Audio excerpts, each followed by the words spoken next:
আসসালামু আলাইকুম। গোপালপুরের 201 গম্বুজ মসজিদের সামনে থেকে সবাইকে শুভেচ্ছা জানাচ্ছি।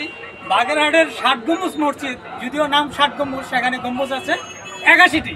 এখানে 201 গম্বুজ মসজিদ, গম্বুজ কিন্তু 201টি আছে এবং চারপাশে মিনার আছে, উভয় পাশে 4টি করে 8টি মিনার এবং বড় একটি গম্বুজ, সম্ভবত সব মিলে 201টি গম্বুজ। তো চমৎকার এই নান্দনিক স্থাপনাটি টাঙ্গাইল জেলার গোপালপুর উপজেলার পাথলা গ্রামে অবস্থিত। আমরা এখন এর চারপাশগুলো ঘুরে দেখব। চমৎকার মিনারগুলোতে সিঁড়ি দিয়ে ওঠার জায়গা রয়েছে, উপরে উঠে চারপাশ দেখার সুযোগ রয়েছে।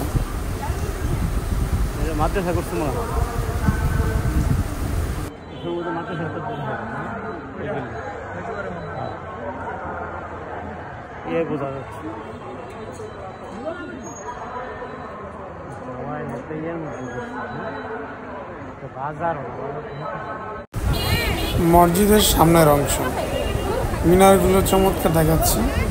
অনেক মানুষ নামাজ শেষ হওয়ার পর সব মানুষ বেরিয়ে আসছে, অনেক মহিলারাও আসছেন দূর থেকে দেখার জন্য।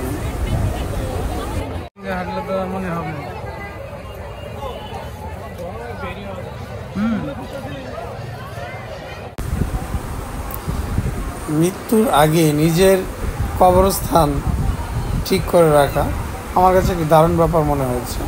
বাম পাশে যে অংশটুকু দেখলেন, ইহা হচ্ছে যিনি প্রতিষ্ঠাতা, তিনি মারা যাওয়ার পর এখানে শায়িত হবেন। এই জায়গাটুকু চমৎকারভাবে তিনি আগেই তৈরি করে রেখেছেন মসজিদের পাশে।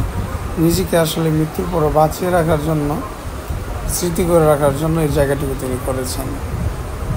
201 গম্বুজ বিশিষ্ট মসজিদ, যেটি মধুপুর থেকে কাছাকাছি কিন্তু পড়েছে টাঙ্গাইল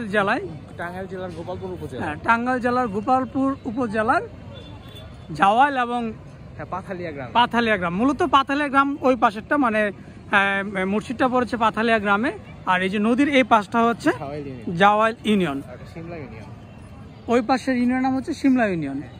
এর মানে 201 গম্বুজ বিশিষ্ট মসজিদটি পড়েছে সিমলা ইউনিয়নে এবং পাথালিয়া গ্রামে, সিমলা ইউনিয়নের পাথালিয়া গ্রামের। আর এই নান্দনিক কারুকার্য খচিত মসজিদটি নির্মাণ করেছেন জনাব রফিকুল ইসলাম এবং হুমায়ুন কবির। উদ্যোগ নিয়েছিলেন মূলত হুমায়ুন কবির, ওনারা মানে দুই ভাই। এখানে একটি চমৎকার যে ব্যাপার, এই মসজিদের পাশে দেখেন এখানে একটি কবরস্থান আছে, কিন্তু এখানে মানে কাউকে এখনো দাপন করা হয়নি। মানে পূর্ব পরিকল্পিতভাবে এই মসজিদের পাশে যিনি উদ্যোক্তা, তিনি এই কাজটি করেছেন।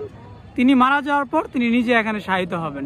তা আমার কাছে জিনিসটা ভালো লেগেছে যে মৃত্যুর আগেই পৃথিবীতে নিজের কবরস্থান, মৃত্যুস্থান রেখে যাওয়া। যাক, আজকের এই দুর্বিশ্ব গরমেও এখানে অনেক পর্যটক এসেছেন এই পর্যটন কেন্দ্রটি দেখার জন্য। যদিও ইহা একটি মসজিদ, কিন্তু 201 গম্বুজ বিশিষ্ট মসজিদ হওয়ার কারণে ইহা একটি পর্যটন কেন্দ্রে পরিণত হয়েছে।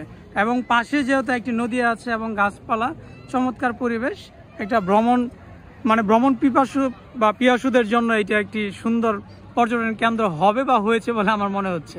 এবং অনেক মানুষ ইতিমধ্যে আমি দেখেছি মসজিদে, আজকে শুক্রবার ছিল, অনেক ভিড়।